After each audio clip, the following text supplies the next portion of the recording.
Hello po, isang misis na naman ang pumanaw dahil sa depression na dulot ng panunumbat ng sariling mister nito.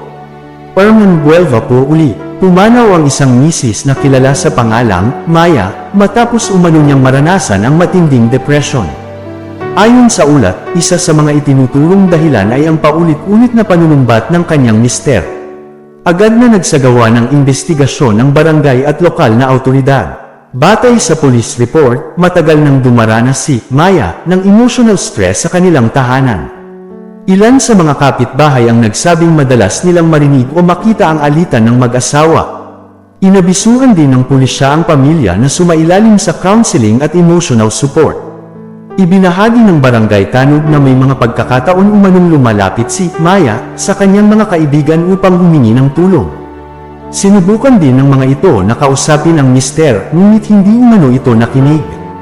Dahil dito, lalo siyang nakaramdam ng pag-iisa. Ayon sa mental health experts, ang verbal abuse ay may seryosong epekto sa mental well-being ng isang tao. Hindi ito dapat binabalewala, at mahalagang maagapan ang mga senyales ng matinding kalungkutan at stress. Pinayuhan ng pulisya ang publiko na maging mapagmatsyag sa ganitong mga sitwasyon. Maaari ring i-document ang mga insidente at magsampa ng reklamo upang matulungan ang biktima.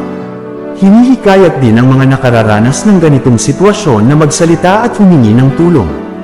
Ang insidenteng ito ay nagsilbing paalala sa komunidad na ang mental health ay mahalaga.